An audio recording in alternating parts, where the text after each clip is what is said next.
From my perspective, it would have been fall 1990 in Sheffield, England.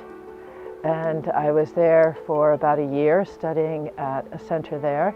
Just met the tradition, Kadampa Buddhism. And there were no centers in the United States.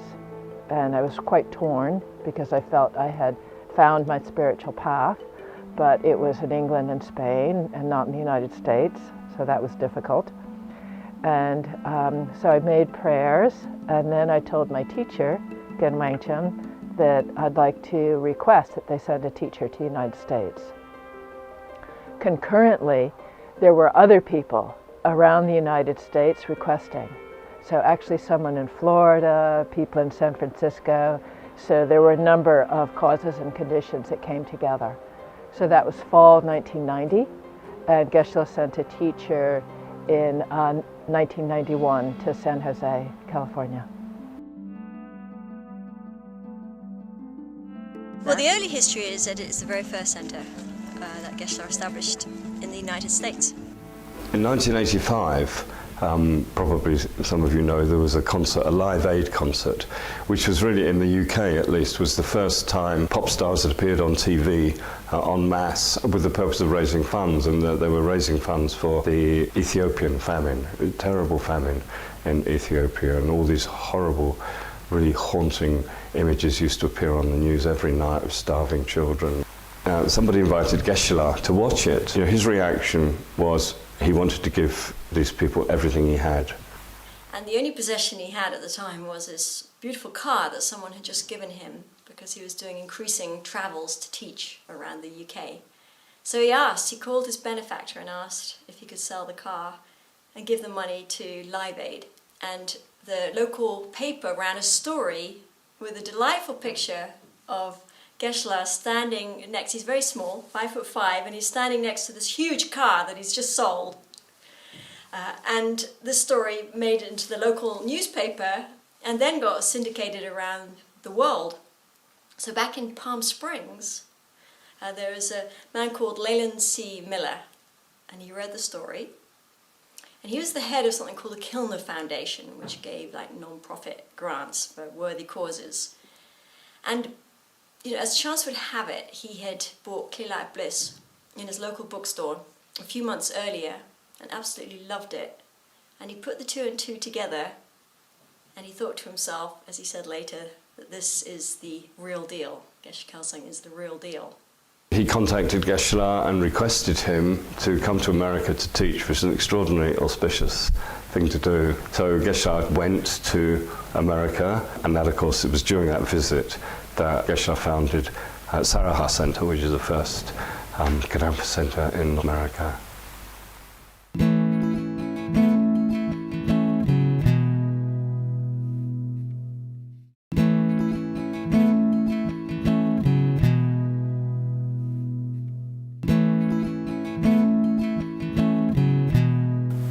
During that visit, Geshe-la founded the Buddhist Institute Toronto, which became KMC Canada. He founded Saraha Center, and he founded also what at the time was called Buddhist Institute Mexico and Guadalajara. So he founded centers in all three countries during that visit.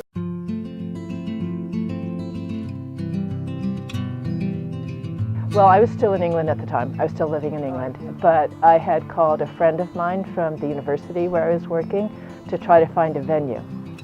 And we had a friend named Tony May, who's an artist, and he had built a tea house in his little backyard in San Jose.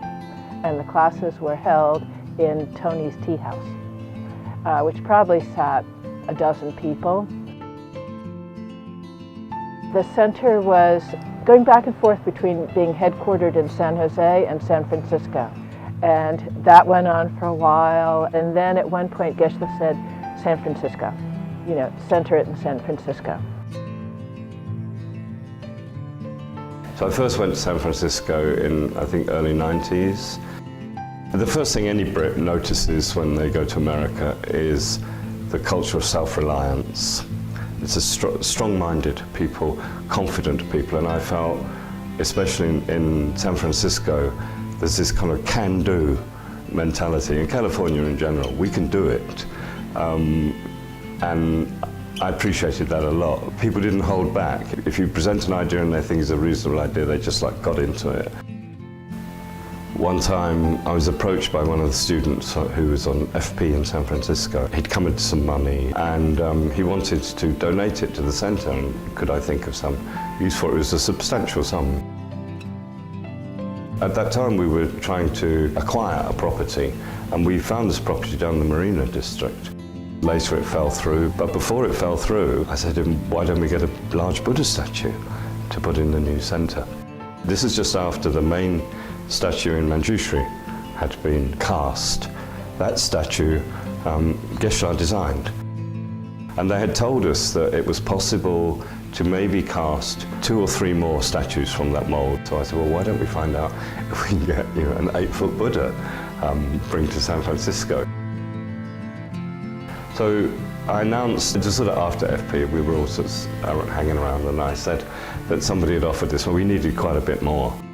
All the students in San Francisco just raised the rest of the money in no time at all. And then sometime later, of course, it arrived. But by that time, the property had fallen through and we weren't really sure what to do with an 8-foot Buddha.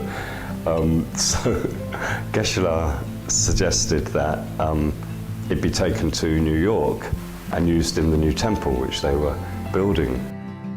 I just think it's amazing, really, that that statue was actually paid for by the students of Saraha Center.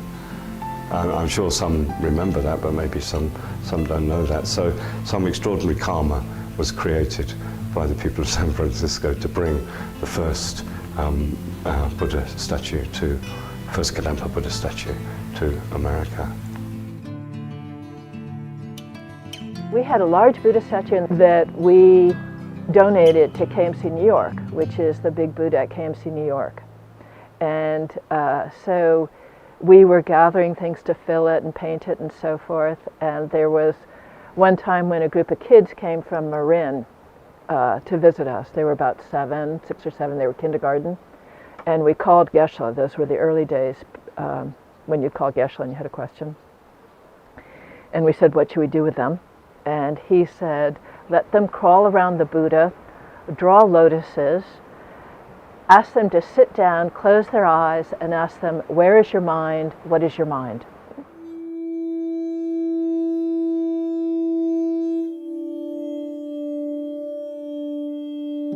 In the summer of '96, Venerable Geshe-la called me and asked if I would be willing to move to California, to San Francisco, as the resident teacher of Saraha Center. At the time, Saraha Center was housed in a very beautiful home, but not very suitable because the neighbors were not very happy to have a meditation center in that location. I knew then that we would have to look at moving. And one of the great students of Saraha, he was a real character, he called me and he said, I think we can do something important together. I would like to make a donation of $25,000 towards a new place for Saraha. That was a very important moment in the development of Saraha. So with Barry's donation, it gave me confidence, and then it began to give confidence to other people. And very soon, Saraha bought that house on Delano, and that was a huge step in the development of Dharma, not only in the Bay Area, but in the United States.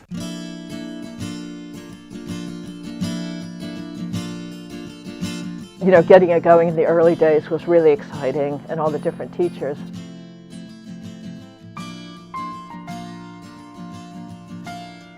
But most important was when Geshe-la came. So Geshe-la came and gave Green Tara Empowerment in February 1996 at, I think it's the Women's Building on Franklin. And he gave ordination in the living room on Lama Chopa Day, offering the Spiritual Guide Day, February 14th, 1996 in San Francisco. And then he gave teachings in Calistoga, another time also. He taught first of all in Santa Barbara, and then he taught in San Francisco, and then he taught in San Diego. Incredible to have him right there in San Francisco. He came to the center and we did Lama Sherpa with him. Very special time. There was a festival organized in Calistoga in the year 2000 in the spring with teachings on 8 steps to happiness. And so that was an incredible event. There were about 800 people. It was difficult to organize so many details, but very, very blessed. And I felt that that was an important event to solidify the presence of Venerable Geshe-la's blessings in that whole area. And then I think also getting the temple in the Mission District was crucial, because San Francisco is such a outrageously expensive and small city. To be able to purchase a commercial space was very forward-thinking of Gen Wangchen. And the neighborhood was, is still, how should we describe the neighborhood? Colorful. It was even more colorful when they bought the building. Yeah, she was very forward-thinking to get the building at that time.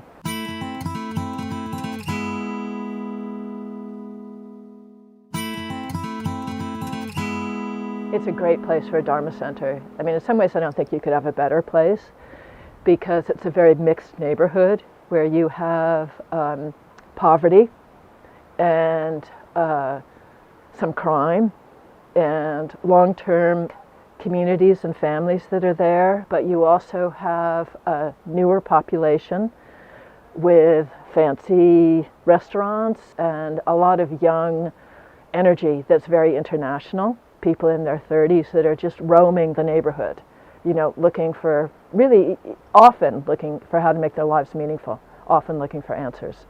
And so we have those two components that we serve in our neighborhood. And so we get out of the BART station, 16th and Mission, and generate compassion very easily. And then we go to our lovely temple and open the doors wide and invite everybody in.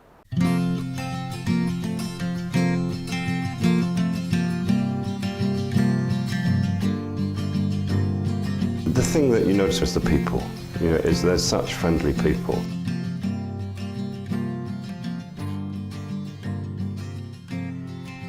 One thing that really struck me was the power of the Sangha there, because they've had, you've had, so many teachers. I always think I was number 8 or 9.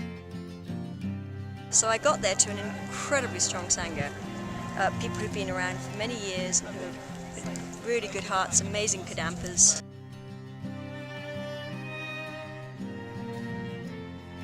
Seeing that combination of senior people that had been around for 20 years, some of them longer than that.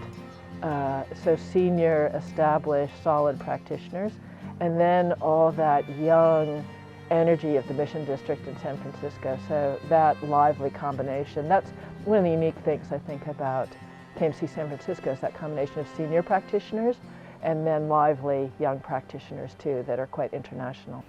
It's very beautiful to see the way that the community has developed around the Bay Area. San Francisco has a temple, and I'm so happy to know that you have a project for renovating that building, making it more qualified and more accessible. Well, I mean, I think the possibilities for Kadampa Dharma in the Bay Area are infinite and endless. Of course, we're looking at a renovation for the temple to make it hip and groovy and modern and clean and holy. I also think a lot about branches and centers. San Francisco itself is a city of neighborhoods, and it would be just wonderful if every neighborhood had a center. I do believe that Kadampas in the world right now, specifically in the Bay Area, because people are so open, have a responsibility, because everyone is looking for happiness. So I would encourage everyone, anyone who is thinking perhaps of helping or participating to really make an effort, to give energy, to like really try both themselves to experience happiness that comes from within. It's a different quality of happiness, and then to share this opportunity with other people. This is the greatest kindness that we can show others. So we want to have that vision of transforming our world into a pure world, our world totally free from suffering. So there's no despair anywhere, there's only joy and happiness, love.